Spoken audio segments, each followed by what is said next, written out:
And this morning I was really proud to join every single one of my Democratic colleagues on the Homeland Committee in invoking a century-old and little-known law known as the Rule of Five to compel the Department of Justice to release the full and complete Epstein files. Under federal law, when any 5 senators on the Homeland Security Committee call on the executive branch must comply. Our request covers all documents, files, evidence, and other materials in possession of the DOJ, the FBI, related to the case of United States versus Jeffrey Epstein. While protecting the victims' identities can and must be of top importance, the public has a right to know who enabled, knew of, or participated in one of the most heinous sex trafficking operations in history.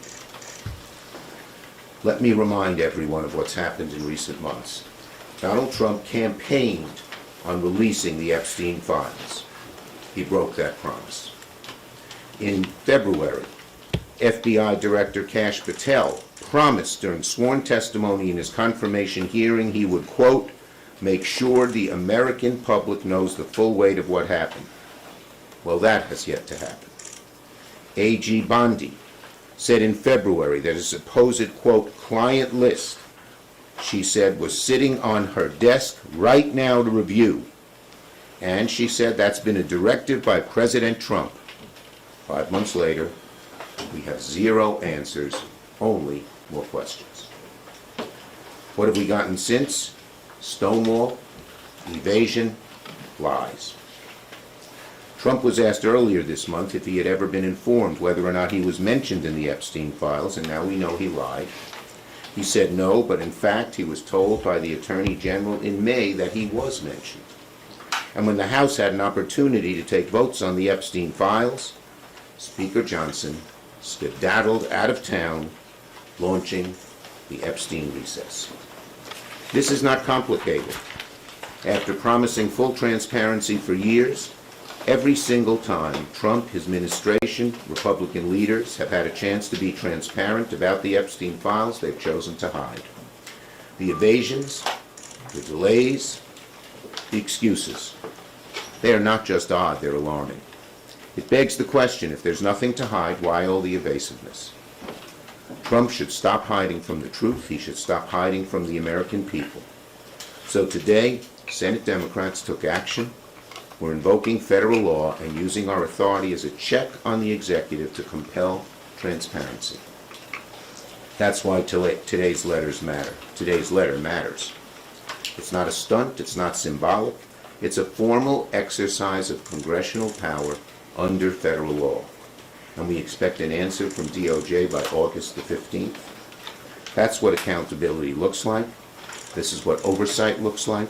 And this is what keeping your promises to the American people look like. I urge my Republican colleagues in the Senate, if you believe in transparency, if you believe Congress has a role to play in checking the executive, join us.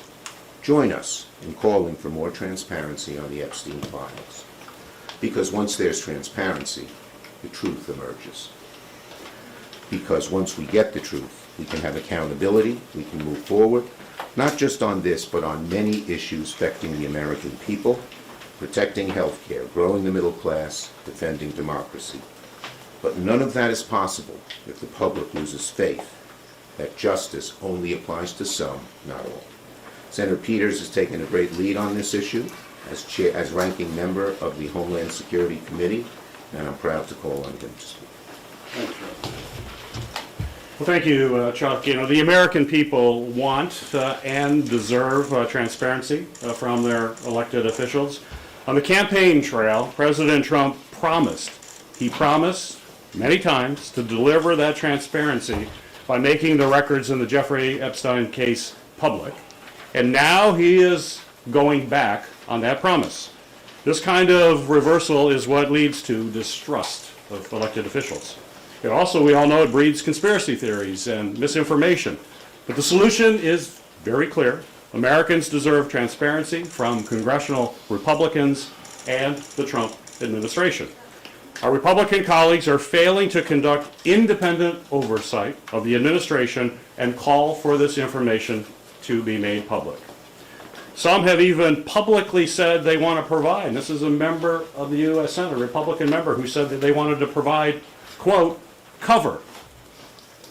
Republican senators said it. They want to provide cover to President Trump after his reversal. And that's why my Homeland Security Committee Democratic colleagues and I are pressing the Justice Department to produce files related to the Jeffrey Epstein investigation. We are using very unique statutory authority that is granted only to our committee, the Homeland Security and Government Affairs. The statute that we are invoking requires the administration to hand over documents requested by any 5 members of the Senate committee. This letter demands that the Justice Department produce documents that Attorney General Pam Bondi and FBI Director Akash Patel have publicly already confirmed they have in their possession. We all know, in fact, that the Attorney General said, quote, she said, they're sitting on her desk. It should be pretty easy to turn over documents that are sitting on the Attorney General's desk. It's certainly disappointing that we have to take this action to hold President Trump to his word, but we believe that providing this transparency is what is best for the American people. Joining me on that letter and also working in his own right as the ranking member of the Permanent Subcommittee of Investigations as part of my committee is Richard Blumenthal. Thank you, Gary. Senator Blumenthal. Thank you. I want to thank, first of all, Senator Schumer for his leadership and Chairman Peters, Ranking Member Peters, for taking the lead here as well. This letter has the force of law. This letter invokes a statute that has been little used because it has been unnecessary in the past to enforce transparency. It's necessary now because this administration is stonewalling and stalling and concealing. And the American people are rightly asking, what do they have to hide? What's at stake here is not just the president's promises, although they are absolutely clear when he said, quote, President Trump says he will declassify the 9/11 files, JFK files, and Epstein files, end quote. That's President Trump. What's at stake here is more than the president's promises. It's the credibility of our justice system and the question whether there was proper criminal prosecution, whether it was complete and full, whether it was accurate, and what additional facts the American people are entitled to know. What's at stake is also the victims. This crime by Jeffrey Epstein and Ghislaine Maxwell was not a victimless crime. It was not just about money laundering. It was not just about lying to the government. It was about exploiting women, in fact, girls.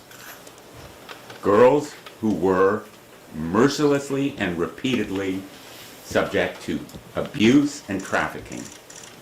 And that is why the American people have a right to know who else was involved, whether the system really was rigged in favor of the rich and powerful, which is what the suspicion has been on the part of a lot of the president's supporters and why they so enthusiastically greeted his promises of full disclosure. He's broken those promises. We're going to enforce the law to make him fulfill his commitments to be transparent and full in disclosure. Thank you. Thank you, Richard. We'll take questions on this subject first. Yes. Would this law compel information that's under grand jury seal by the courts to be released to the committee? And are there other things that could be redacted, law enforcement sensitive information? There can be redactions, and we're not going to break. Whoa, you okay? We're not going to force any agreements that have been broken, but we believe almost everything can come out. Including the stuff barring that's any. under seal by the courts? Well, that'll have to be litigated. Yes, Would you accept the Justice Department limiting the reading of these files to leadership or members in a I state think like they this? should be made public. I mean, certainly to the Congress and to the public. Public has a right to know. Including the interviews that were done recently with Maxwell in the last couple of days. All the notes that were taken, any recording, should be made public as well. And, you know, the redactions that Senator Schumer mentioned are standard operating procedures in the Department of Justice when it does a report based on an investigation. It's rare, but it's not unusual. When the Justice Department says, hey, Go ahead, you both can go. Do you want to go once? We'll We can go answer. together. Do you want to talk? yeah, well, Go ahead, he goes first. If they don't respond to your request, is there any enforcement mechanism? Is there any way for you guys Well, to? our hope is that our Republican colleagues will join us in this. This is a law. This has been made, it should be bipartisan. And we're still, Gary, we're still talking to Republican colleagues about trying to join us, and that may help get this public. But if not, there's recourse in the courts. This is the law. so Yes. how can Democrats, as the minority, take this to the courts? Can you explain how that would work? We have talked to some of our lawyers, and this can be challenged in the courts. Yes. After the horrific shooting in New York and a police officer was killed, do you think it's a bad look for Senator Booker to be objecting to police and law enforcement related bills? Look, Senator Booker has strong beliefs on this issue. He's had them for a very long time. He believes in strong law enforcement. Yes. Some of your Democratic colleagues have talked about making an amendment to the minibus related to the Epstein files. Will you use that or the NOMS negotiations that are going on to try to force Republicans? Look, we are on the initial minibus, we are running a hotline right now. Okay? Yes. Emil Bovey was confirmed last night, even after a number of whistleblowers came forward, including some at the 11th hour. But what do you think this means going forward for future whistleblowers who are thinking about I think whether it it's was, worth I think I said it was one of the low points, not only in this Congress, but in the history of Congress, to put a man like this in such an important position as a circuit court judge. It's a disgrace. He doesn't belong there. And our Republican, he only had one qualification: he'd do whatever Trump wants. That's a horrible qualification for a judge. Yes. Thanks, Leader. What do you make of reporting that Republicans in the White House are lobbying against a stock trading ban in Congress here? We Senate Democrats are for a stock trading ban. Okay, thank you, everybody. Did you want to? Go ahead, And Gary. we just passed it out of committee before this meeting here, and on a bipartisan basis. And do you have any comment on Senator Hawley and Scott kind of going back and forth arguing about it? It was a spirited committee hearing, but the end result was that we passed it out and now moves to the full Senate. Thank you, everybody. Go ahead, Dick. Go ahead. And thanks to Senator Hawley for championing this cause. Thanks, everybody.